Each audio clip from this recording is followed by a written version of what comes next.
Hey everybody, this is GGB, and guess what, guys? I hit on my upset. We had a lot of upsets yesterday, so mine wasn't the biggest one, unfortunately. We had four. We had four upsets yesterday. Mine wasn't the biggest, but let's start in the Big 12 and upsets. In Kansas last night, got upset, lost their second straight game. Last week, Saturday wasn't bad. I don't consider that a bad loss against Baylor.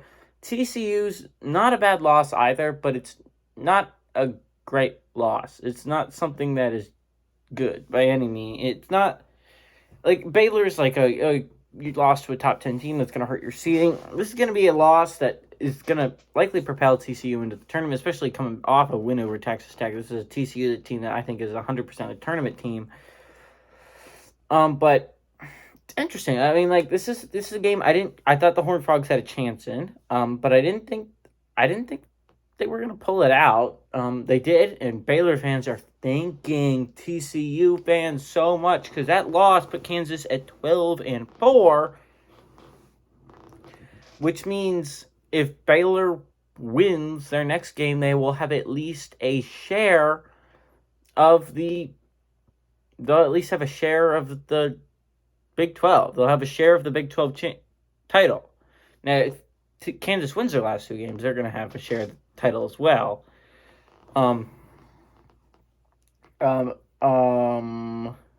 Baylor wins will be at 26-5, 25-6. Okay, so Baylor would have the tiebreaker over Kansas. So that's something to think about. If you're Kansas, you kind of need Baylor to lose that game against Iowa State on I think Saturday or Sunday. I forgot.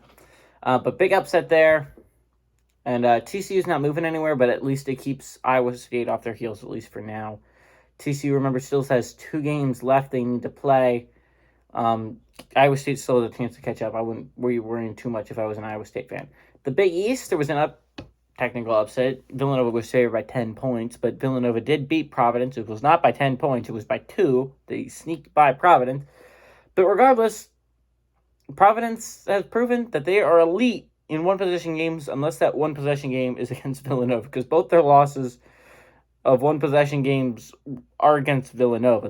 They dominate one-possession games. Otherwise, they've done a great job winning the close ones outside of the close ones against Villanova. Villanova has proven to be their kryptonite.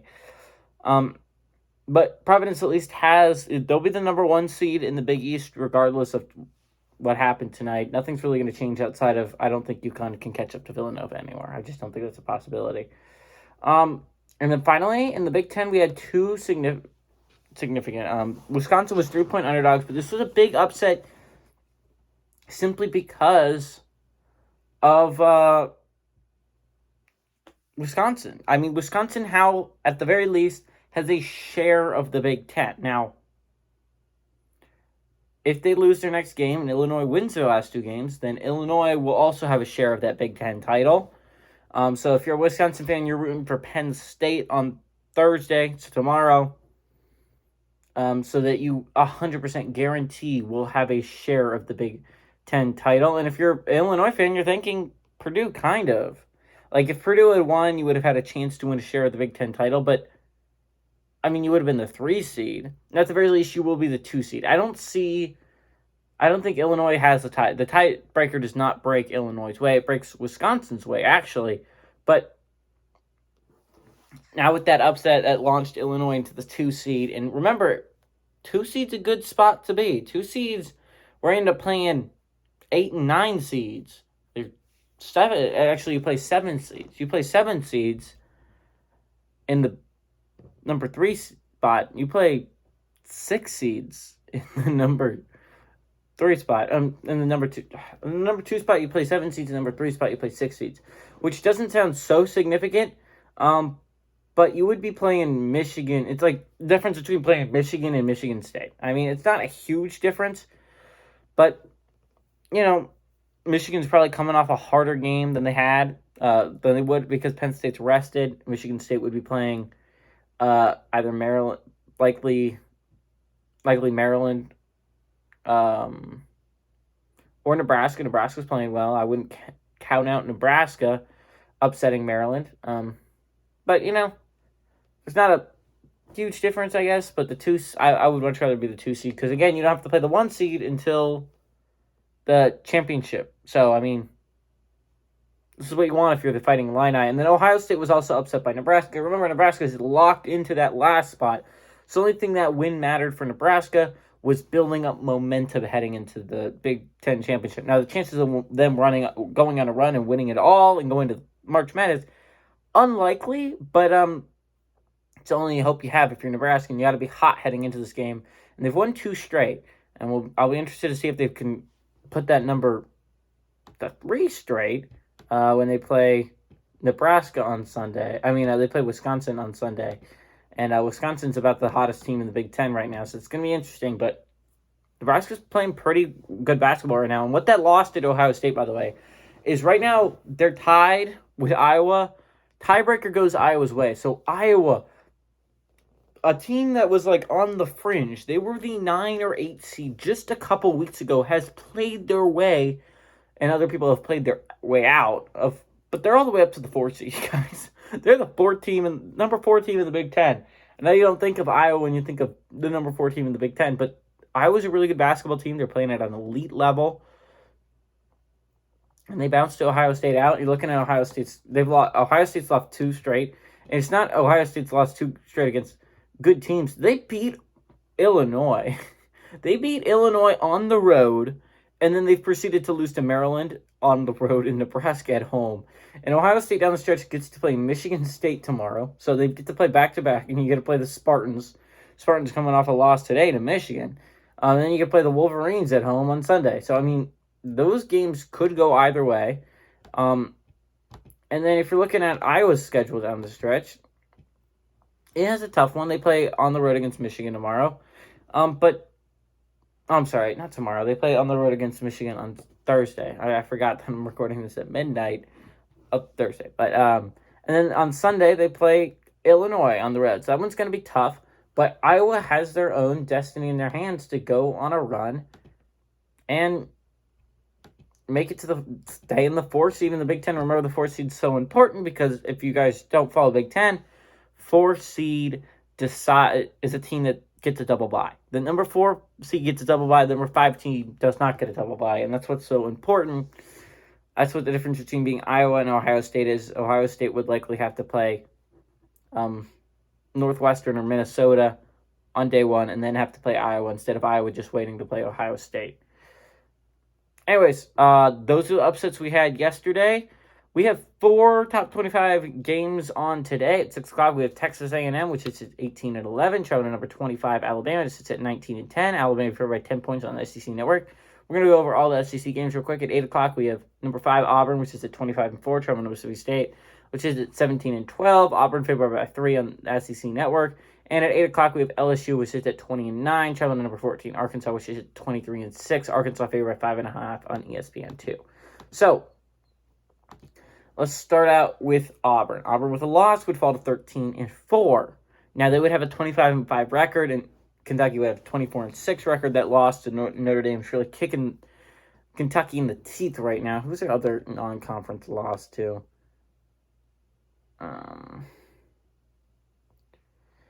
Duke. They lost to Duke. They lost to Duke week 1. I forgot about that. But those 2 losses really kicking Kentucky in the teeth here because you could cause another tiebreaker if you had won one of those games. The Notre Dame one was the one that slipped out of hand, and that's a little bit disappointing if you're a Kentucky fan. But if Auburn was to lose this game to Mississippi State, Auburn would fall to 13-4. By the way, into a tie for first place with 3 teams. Auburn, Kentucky, and Tennessee would all be in a tie for first place. If Arkansas also won, they would enter the tie for first place with a 24-6 record. Now, remember, Auburn had the tiebreakers of all those with a 25-5 record, but the 24-6 record would match Kentucky. And Kentucky, I believe Arkansas has the head-to-head over Kentucky. So Arkansas, I think, would get second place in this scenario. If they were to win their game, they'd be in second place, no matter if Auburn wins or not. Obviously, it's ideal for Arkansas if Auburn also loses. Now, Tennessee fans, hoping for an Arkansas loss. It would fall to 12-5, and you wouldn't have to worry about it if you're Kentucky or Tennessee. So both those teams are kind of rooting for that, and an Auburn loss. Both those teams to be upset is your ideal goal if you're a Wildcats and Volunteers fan. Alabama with a win moves to 9-7 in conference. Not a huge deal, but 10-7, but it does keep Florida one game back from them, and Florida and South Carolina both one game back from them. Now, if Alabama was to lose their basketball game, fall to 9-8 in conference, they would enter a tie with Florida and South Carolina, and possibly even LSU and Mississippi State. Now, if that were to happen, if LSU was to win their basketball game and Alabama was to lose their basketball game, by the way, LSU would move into, obviously, the tie for 5th place, but they would have the tiebreaker of all those teams, which having the best overall record with a 21-9 record, they would skyrocket all the way up into the 5 seed, which right now LSU sits in the 8th seed. So you would hop up 3 places if you're LSU with a win today and an Alabama loss. Alabama with a loss and not an Alabama with a loss would obviously fall behind LSU if LSU was also to pull off the upset today. But if Alabama and Florida would both sit at 19-11 overall. I know Florida played Alabama at one point. And they did. Alabama won, so Alabama would have the tiebreaker in that respect, in that regard. Since they have the exact same record, Alabama would have the tiebreaker over that. So Alabama, if they were to lose their basketball game and LSU loses their basketball game, and Mississippi State loses, well, actually, it doesn't matter if Mississippi State wins or loses their basketball game, then Alabama would be the 5 team. So even if Alabama loses, the only way Alabama drops a spot is if LSU also wins. Mississippi State with a win and an LSU loss, Mississippi State could obviously pass LSU. If Mississippi State was to win, they'd move to 18-12 overall. Still one game worse in the loss column than South Carolina, so South Carolina would have the tiebreaker there. That's the best case scenario for Mississippi State. If they both lose and Texas A&M wins, then Texas A&M would enter a tiebreaker. If you don't even need an LSU loss if you're a Texas A&M fan, you're just rooting for a Mississippi State loss. If Mississippi State loses and you lose, you both have 8-9 records. You would have a 19-11 record though, and LSU would have Mississippi State would have a 17-13 record, and you pass Mississippi State with those tiebreakers falling in your favor. That's what you're rooting for if you're Texas A&M. Texas A&M with the loss would fall to 7-10. That'd be nice if you're a Vanderbilt fan. You would still be at least within reach of forcing a tie. Now, that tiebreaker wouldn't go your way, so I don't know what you're rooting for if you're Vandy.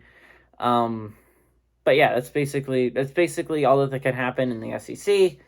Moving on to the other game we have, and at 7:30 with number 18 UConn, which is at 21-7, traveling to Creighton, which is at 19-9. UConn favored by 4 on FS1. So Creighton sits at 12-5 overall. With a loss by UConn, by the way, UConn would fall to 12-6, and Creighton would pick up the win. They move to 12-6, and it would enter a tiebreaker. Now again, UConn has a tiebreaker because even with a loss, it would fall to 21-8. And Creighton would have a 20-9 record. So that's unfortunate if you're Creighton. But it would be the bright side. You would force a tie, and maybe UConn loses in the future. Now, if Creighton was to lose this game, they would fall to 11-7. Only one game in the win column ahead of Marquette. Marquette plays DePaul today. So if Marquette was to win that basketball game and Creighton was to lose their basketball game, Marquette would move into a tie with them. Now, Creighton would have the tie with a 19-10. Actually, they would both have 19-10 overall records. Let's look at how they did against each other. Creighton won the last matchup between the two teams. Creighton won both matchups, so the Creighton swept Marquette. That's not good for Marquette. That's really bad for Marquette because obviously Creighton has the tiebreaker. That's what you're rooting for if you're a Golden Eagles fan, and you just hope Creighton loses their next game against Seton Hall on Saturday. That's the hope if you're a Marquette fan. That's what you're going to have to hope for. So UConn and Creighton are both not moving, but Creighton could put itself into a position to possibly pass UConn, and if UConn wins, they could put Marquette into a position to possibly pass Creighton. So, anyways, that's what's going on in the college basketball world tonight. I hope you guys enjoyed this segment. My upset, I'm not gonna go with the one that's. I'm actually gonna go with the third biggest underdog. I'm sorry, third small. I don't know. They have the third smallest spread, second biggest spread of the day. I'll go with that. I'm obviously not gonna go with Texas A&M over Alabama. That's just it can happen, but I'm not gonna take that big of a risk. But I think UConn's a better team than Creighton now. And UConn's really hot. They're the hottest team in the Big East right now, winning 5 straight. Um, I'm not betting against the Huskies. They're playing really good basketball right now. I know they're on the road, but still. And then I'm also not betting against Auburn. I bet Auburn has a bounce back game, and Mississippi State has not shown me enough to believe in them this year. LSU has. LSU has shown me that they're a solid basketball team. I think they're a really good basketball teams at times. I think Arkansas is solid, but I got to go with the Tigers here. Everybody is GGB saying adios amigos, go Tigers.